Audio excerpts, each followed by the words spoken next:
नमस्कार जी, मैं मंजू। आज मैं आपको एक बहुत ही खूबसूरत प्लांट के बारे में बताऊंगी जो कि ग्राउंड कवर के लिए बहुत ही बढ़िया है और हैंगिंग बास्केट में भी ये बहुत ही खूबसूरत लगता है। तो जो मेरे बहन भाई इसे ग्राउंड कवर के लिए लगाना चाहते हैं तो अभी से कटिंग से ग्रो कर सकते हैं। और प्रोपगेशन चलो मैं बाद में बताती हूँ। तो ये मैंने छोटे से पोट में ग्रो कर रखा हुआ और छोटा सा ये स्टूल पे रखा है दिखाने के लिए। तो देखिए कितना प्यारा है। तो मई महीना स्टार्ट हो गया और गर्मियाँ खूब जो है जोरों पर शुरू हो गई हैं।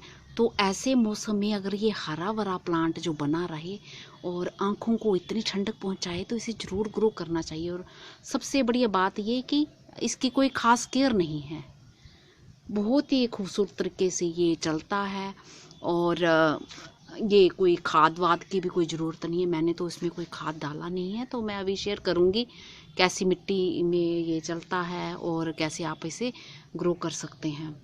तो मैं ये बात कर रही हूँ क्रीपिंग चार्ली के बारे में। तो इस प्लांट का जो नाम है क्रीपिंग चार्ली है। तो वैसे जो क्रीपिंग चार्ली बहुत सारे प्लांट्स के लिए कहा जाता है, ये जो है ये पीलिया है।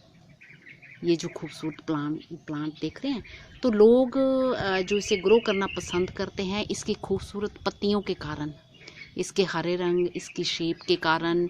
और कोई ख़ास केयर भी नहीं होती है, करनी पड़ती है, उसके लिए इसे ग्रो किया जाता है। तो मैं ये पहले आपको नज़दीक से दिखाती हूँ।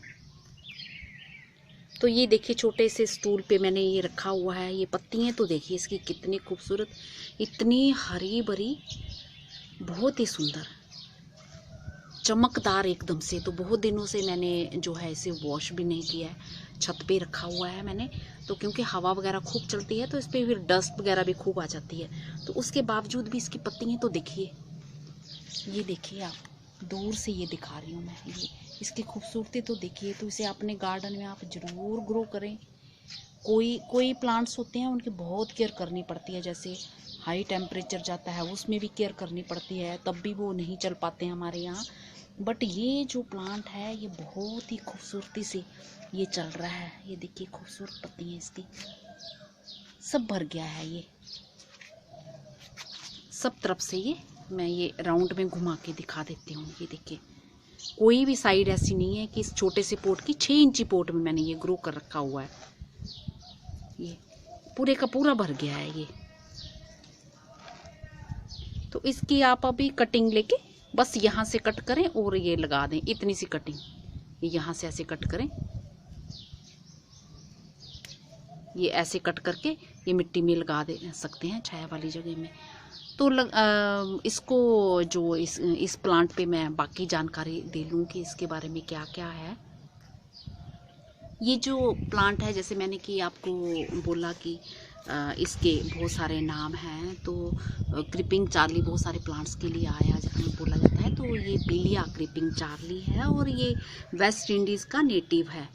तो ये जो प्लांट है ये एवरग्रीन प्लांट है, हमेशा ही हरा भरा रहता है, पेरिनियल प्लांट है। और इसे जो कैसे ग्रो करना है ये तो मैंने बता ही दिया कि किन किन चीज़ों में आप ग्रो कर सकते हैं।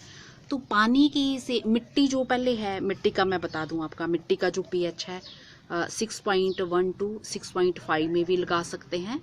मतलब हल्की एसिडिक मिट्टी में भी ये चल जाता है। और अगर आप 6.6 to 7.5 अगर न्यूट्रल मिट्टी में भी लगाना चाहें तो उसमें भी चला जाता है, लग जाता है। अगर 7 में अगर आता है नंबर में pH तो वो न्यूट्रल होती है। तो इसमें इस तरह की मिट्टी में भी ग्रो हो जाता है। और हल्की एल्कलाइन मिट्टी में भी 7.8 उसमें भी ये ईजिली ग्रो हो जाता है। तो इस तरह से आप लगा सकते हैं। बस एक हिस्सा मिट्टी का डालिए, एक हिस्सा आप खाद डालिए, गोबर की खाद डालिए, कुछ भी जो भी डालना चाहें। और ड्रेनेज सिस्टम इसका अच्छा रखें। तो एक हिस्सा कोकोपीट डालना चाहते हैं तो वो भी डाल सकते हैं। तो जहाँ फिर जो मेरे बहन भाई सैंड डालना चाहते हैं कोकोपीट की जगह, वो भी डाल सकते हैं। तो ये सब सैंड जहाँ कोकोपीट आपके पास नहीं है तो आप पत्तों की खाद भी मिला सकते हैं। तो वो भी जो मिट्टी को है हल्का बनाती है और ड्रेनेज सिस्टम उससे अच्छा होता है। तो उसमें आप इसे लगा सकते हैं। तो इस प्लांट की जो हाइट होती है वो 30 से लेके 50 सेंटीमीटर तक की हो जाती है, या इससे थोड़ी 45 सेंटीमीटर की भी कह सकते हैं आप। इतनी इसकी इस प्लांट की जो हाइट हो जाती है। और प्रोपगेशन कैसे करनी है, तो प्रोपगेशन इससे आप जो इसका रूट बॉल होता है उसकी डिवीज़न से, मतलब रूट निकाल के साथ में रूट के साथ ये भी लगी होती हैं, तो उससे आप इसे ग्रो कर सकते हैं। या फिर अभी स्टेम कटिंग से मैंने बताया ना आपको कि इस तरह से ये कट करके ये कटिंग लगा दीजिए छाया वाली जगह में, तो ये उससे आराम से हो जाएगा। तो इससे जो धूप प्लांट को चाहिए होती है, और वो आप हाफ डे की धूप में रख सकते हैं अगर पोट में लगा है, और पार्शियल शेड में भी चल जाता है। तो बिल्कुल छाया वाली जगह में ये नहीं चलता है। तो विंटर में मेरे यहाँ इस प्लांट को थोड़ी सी प्रॉब्लम जैसे होने लगी थी। विंटर के टाइम पानी भी आपने कम देना है, बस ओवर वाटरिंग नहीं करनी है। तो विंटर के टाइम मैं इसे उतना ही पानी डालती थी जितनी ज़रूरत होती थी। और आजकल जैसे बहुत ज़्यादा गर्मी हो रही है, तो मैं इसे सुबह के टाइम एक टाइम पानी देती हूँ। तो बस यही सब इसकी केयर है, और कोई ख़ास केयर नहीं है। बाकी इस पे जो जितने टाइम से मेरे यहाँ है, ये मैंने इस पे कोई कीड़े वगैरह लगे नहीं देखे हैं। और विंटर के टाइम मैंने इसे ये नीचे रखा हुआ था, तो ग्रोथ इसकी थोड़ी सी कम होने लगी थी, धूप भी वहाँ कम मिल रही थी, तो फिर इसे धूप भी चाहिए होती है। तो फिर मैंने इसे ऊपर टेरेस पे ले आई, तो इसकी धीरे धीरे धूप मिलने लगी, और इसकी धीरे धीरे जो हेल्थ है अच्छी होने लगी। और ये देखते ही देखते एकदम से पूरा ही भर गया। तो ये देखिए इतना लंबा ऐसे नीचे तक जा रही है ये। तो इस तरह से ये खूबसूरत प्लांट है, और ये मैं पास से दिखाती हूँ। तो ये देखिए ये लगा सकते हैं आप ऐसे, ये नीचे तक आ रही है, ये यहाँ तक, तो बहुत ही खूबसूरत लगता है। तो बिल्कुल छाया वाली जगह में नहीं लगाएं, जहाँ पे हल्की धूप होती है तो वहाँ पे लगा सकते हैं। आजकल मैंने इसे छत पे जो टेरेस पे नेट के नीचे रखा हुआ है, और नेट साइड से कोई नेट नहीं लगा, बस ऊपर ही नेट लगा है, और साइड से इसे खूब धूप मिलती है।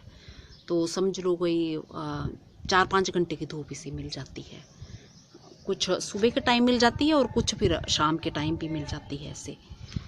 तो बस यही केयर है इस प्लांट की, और इसे ज़रूर ग्रो करिए। बहुत ही चमकदार और बढ़िया पौधा है ये, देखने में बहुत ही खूबसूरत लग रहा है। ख़ास करके इतनी गर्मियों में, हमारे यहाँ तो खूब गर्मी होती है, बाकी प्लांट्स को चलाना बड़ा मुश्किल होता है, और जब ऐसे खूबसूरत प्लांट घर में हों तो फिर क्या कहने।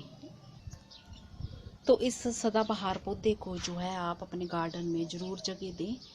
तो ये देखने में खूबसूरत तो है ही, और आँखों को बहुत ही ठंडक पहुंचाता है, और कोई ख़ास केयर भी नहीं है। नमस्ते जी, शुक्रिया। वैसे मैंने प्रोपगेशन बता दिया कि अभी भी आप इसी टाइम आप ग्रो कर लें इसे, क्योंकि जिन पौधों की मैंने देखा है कि जिस मौसम में बहुत अच्छे से ग्रोथ हो रही होती है, तो वो उस मौसम में ईज़िली ग्रो हो जाते हैं। तो इसे अभी लगा लीजिए। वीडियो देखने के बावजूद भी फिर मेरे कई भाई बहन पूछेंगे कि इसकी कटिंग अभी लगा सकते हैं। हाँ जी, बिल्कुल लगा सकते हैं, मैंने वीडियो में वही बात शेयर की हुई है।